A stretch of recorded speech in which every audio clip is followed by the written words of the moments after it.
A blessed day, sir. Blessed day, everyone. I am pleased to present to you my output under our course DID308, Information Security and Assurance, under Module 1, the concepts of information security. I am Mr. Fitzgeraldine, your student. Three things that I have learned that is considered as highlights in this module are the following. First, what are the concepts and principles of information security? Next, number two, how data are being attacked. And last, how to defend data from attacks. So let's discuss the first one. What are the concepts and principles of information security? One of the most important assets and considered as the lifeblood of an organization is information. Thus, it must be secured properly. Information security is defined as protecting information and information systems from unauthorized access, use, disclosure, disruption, modification, or destruction. In a general sense, security means protecting our assets. This may mean protecting them from attackers invading our networks, natural disasters, adverse environmental conditions, power failures, theft or vandalism, or other undesirable states. Ultimately, we will attempt to secure ourselves against the most likely forms of attack to the best extent we reasonably can, given our environment. The diagram shows the components of information security, which are the management of information security, computer and data security, and network security. These three components are governed by what we so-called a policy. This policy is an important guideline on how data are being used in the organization and how they are used accordingly. Another important thing that I have learned in this lesson is the CIA triad. As you can see in the diagram, these are integrity, confidentiality, and availability. Confidentiality is a concept similar to but not the same as privacy. Confidentiality is a necessary component of privacy and refers to our ability to protect our data from those who are not authorized to view it. Integrity refers to the ability to prevent our data from being changed in an unauthorized or undesirable manner. Meanwhile, the final leg of the CIA triad is availability.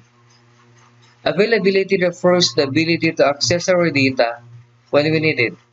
Loss of availability can refer to a wide variety of breaks anywhere in the chain that allows us to access to our data. Another important thing that I have learned in this module is the Parkerian hexad, which is a set of 6 elements of information security proposed by Don B. Parker in 1998. The Parkerian hexad adds 3 additional attributes to the 3 classic security attributes of the CIA triad, which is confidentiality, integrity, and availability. Added elements in Parkerian hexad is the possession or control, authenticity, and utility. Possession or control refers to the physical disposition of the media on which the data is stored.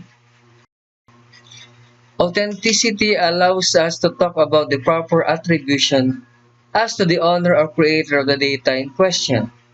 Meanwhile, utility refers to how useful the data is to us. Utility is also the only principle of the Parkerian hexad that is not necessarily binary in nature. We can have a variety of degrees of utility depending on the data and its format. Another highlight of my learning in this module is how data are being attacked. They say there are many ways how to kill a chicken. Just like the hackers, there are a variety of things that a hacker could do to attack our computers or network. However, there are still basic principles in attacking and they are explained in this slide. In this figure, we can see the various steps of an attack. There are various types of attacks.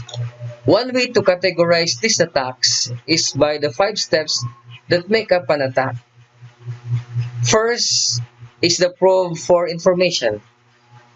The first step in an attack is to probe the system for any information that can be used to attack it. This type of reconnaissance is essential to provide information such as the type of hardware used, version of software or firmware, and even personal information about the users. That can then be used in the next step, which is the penetrate any defense. Once a potential system has been identified and information about it has been gathered, the next step is to launch the attack to penetrate the defenses. These attacks come from in variety of forms, such as manipulating or breaking a password. The third step is modify security settings. Modifying the security settings is the next step after the system has been penetrated. This allows the attacker to re-enter the compromised system more easily. Also known as a privilege escalation tools, there are many programs that help accomplish these tasks. Fourth step is to circulate to other systems. Once the network or system has been compromised, the attacker then uses it as a base to attack other networks and computers.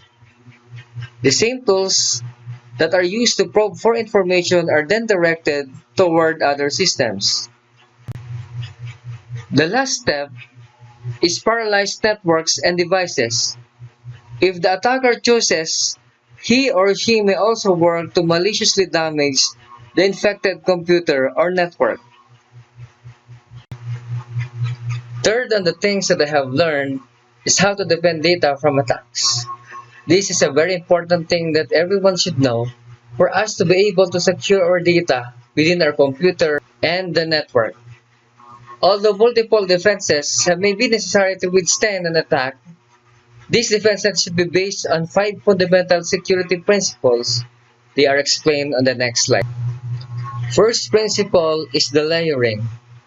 Information security must likewise be created in layers, because one defense mechanism may be relatively easy for an attacker to circumvent.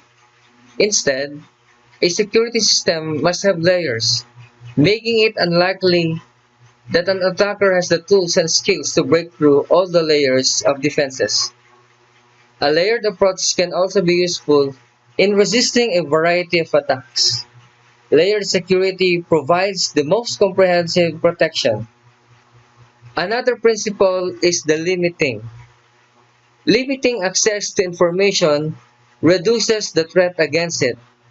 Only those who must use the data should have access to it. In addition, the amount of access granted to someone should be limited to what that person needs to know. The third is diversity. Diversity is closely related to layering. Just as it is important to protect data with layers of security, so too must the layers be different or diverse, so that if attackers penetrate one layer, they cannot use the same techniques to break through all the other layers. The fourth one is obscurity. What goes on inside a system or organization and avoiding clear patterns of behavior make attacks from the outside much more difficult. An example of obscurity would be not revealing the type of computer, operating system, software, and network connection a computer uses. An attacker who knows that information can more easily determine the weaknesses of the system to attack it. The fifth one is simplicity. Because attacks can come from a variety of sources and in many ways, information security is by its very nature complex. The more complex something becomes, the more difficult it is to understand. So those are the things that I have learned in this module. And for my own insight, one of the most important things that every organization should consider to make sure that their data are secured is by investing to their people, investing to the technical people of the organization who are in charge of securing the data. They should invest on supporting the human resource through capability enhancement of their technical know-how of their IT people. With that, their data will be secure. So there it goes, the summary and my learnings for this module 1. Thank you very much.